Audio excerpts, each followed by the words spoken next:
Okay, good morning. Today is Thursday, May the 14th, 2020.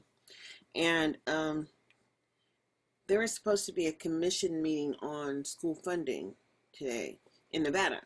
And I want to go over that because what they're really trying to do is reestablish the at-risk factor for the federal allocation of funding and determine how those monies from the federal government will be redistributed. And right now they're saying they have a $39 million shortfall in the public education system because of the COVID. And I'll tell you why that is. That's because, they were using the federal allocations inappropriately.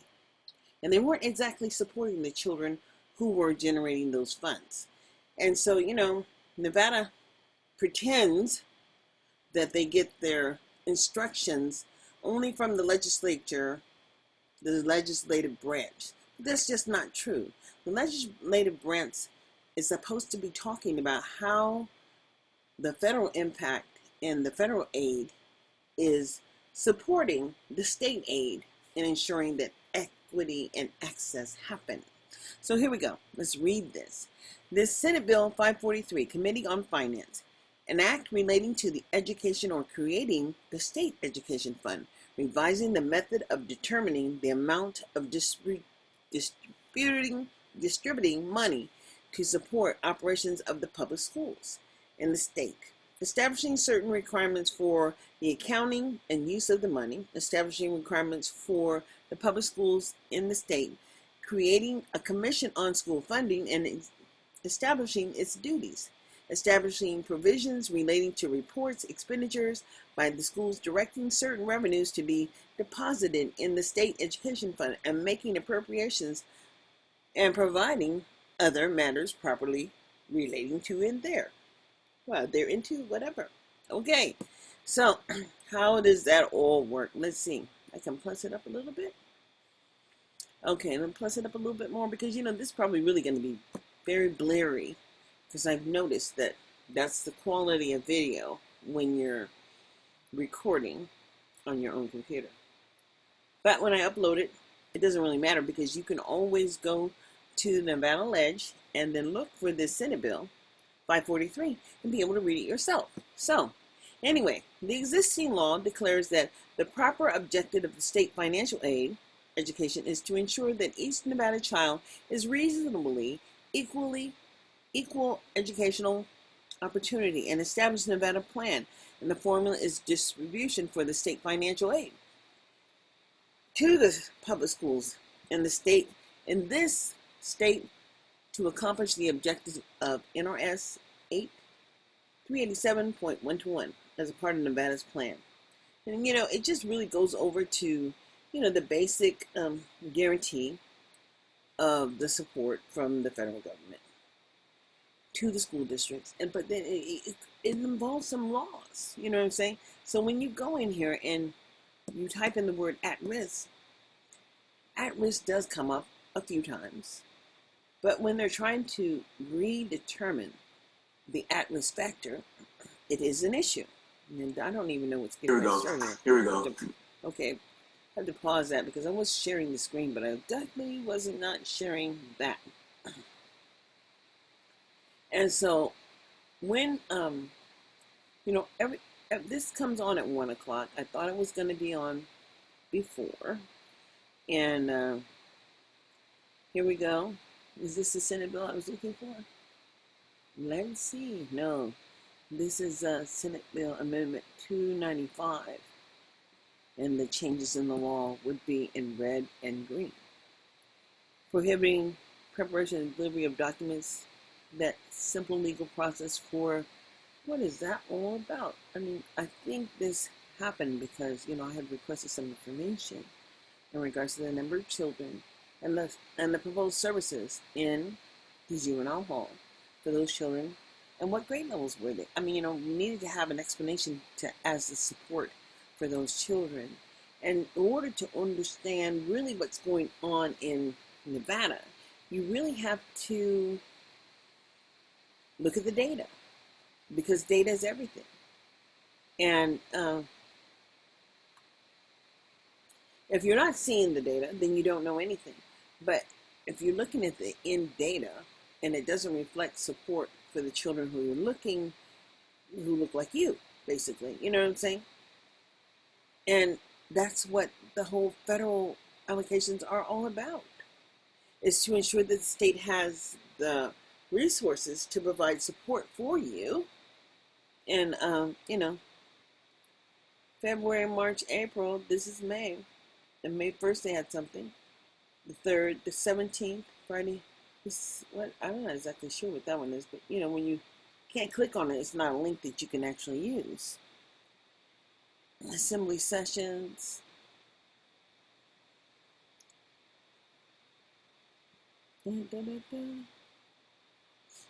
And so a lot of the information is truly online, but a lot of the information is not online.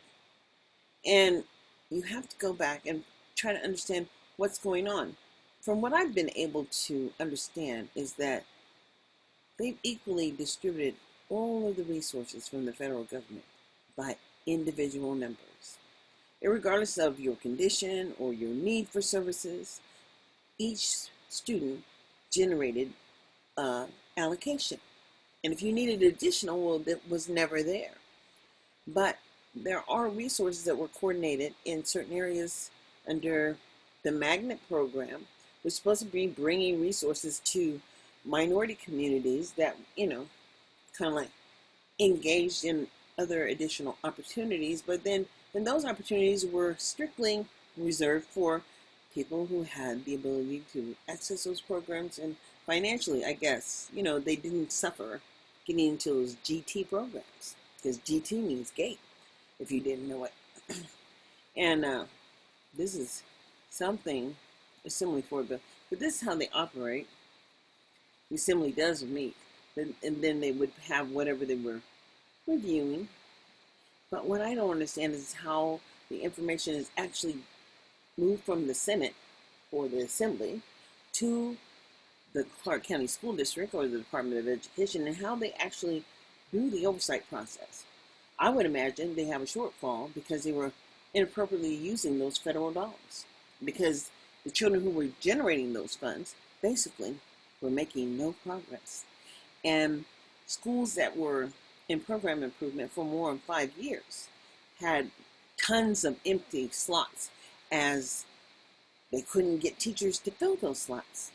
And so they always said they had a shortage of teachers. But then those teachers, those very teachers who were getting all the additional money from Title I and additional training from for the staff development, well, guess what? They didn't have nothing to give to that community that was generating those monies.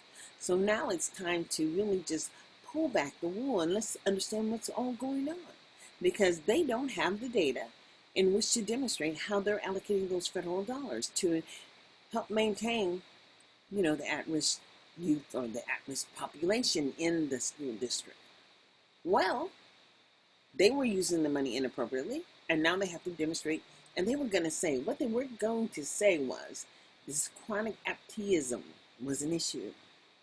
And now we can even see that those children in those higher poverty neighborhoods didn't even have access to the level of technology in which to continue a distant learning program. So when you try to understand what data will they use to maintain the maintenance of effort under Title I or the federal dollars, you can't find that because it never existed. So today at 1 o'clock, when they do come on, I'll be streaming live, just like they'll be streaming live, but I'll be recording them so I can upload it so we can share this information so that we can think outside the box. Because this is 2020, and far too many African American children are suffering from compliance and willful compliance issues. And, all those issues of behavior and the changing direction of behavior actually come from, the plantation. Because there is no way that I should be able to see a child under the age of 15 or whatever being plummeted and beat down by a grown person and that not be seen as child abuse? I mean, it's not seen as child abuse because the description of the child was some kind of thuggy child or some undereducated child. But if we're talking about the undereducated population of our community, and I'm saying that the offer of faith is being denied, and denied because of due process violations in the law. You have a right to learn the task, but they certainly have a responsibility to ensure that they have a maintenance of effort and that they're ensuring that you have access to the task. And quite frankly, they just can't do that. It's not happening, and it's not happening in larger cities across America. This is a conversation that should have been happening initially when we got a new president, because it was a part of the conversation when the last president was in office, because he changed some things that disallowed the continued collection of data under the willful defiance.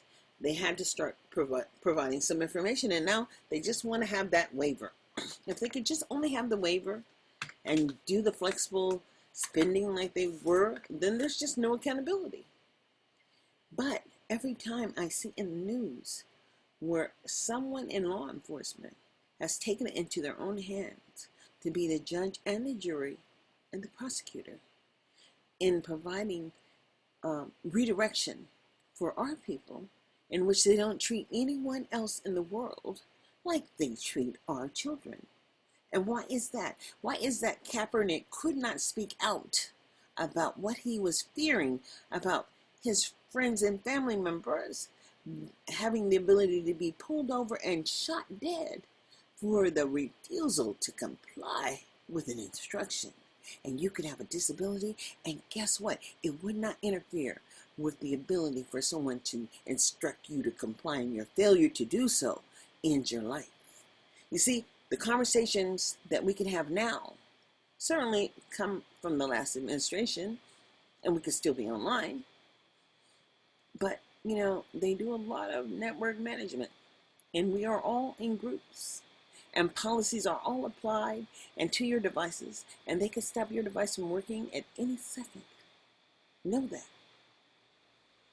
But you have a responsibility to speak out when they're doing those illegal activities to you as a human being. Because no one can know what's in your head. They can only presume or presume that they think they know where you're going. But I'm going to tell you that the use of Title I dollars is not demonstrated. There is no maintenance of effort in the state of Nevada for the children who are actually qualifying for those dollars. And failure has just become an option. And anytime you can give a student a letter grade of F and continue to promote them to the next letter grade, then you are committing a criminal act. Because there is nothing for that child. After 12 years of being in public service, well, basically, because the mandation is that you do attend. And if you do not, your parents can be punished. But if you go to a wrong school, if your parents trying to give you a different opportunity, just like Trump said during his speech to the Congress, where he gave one black child, an opportunity to go to a more successful school. And she would have to do whatever it took to get the benefit of it. You understand what I'm saying?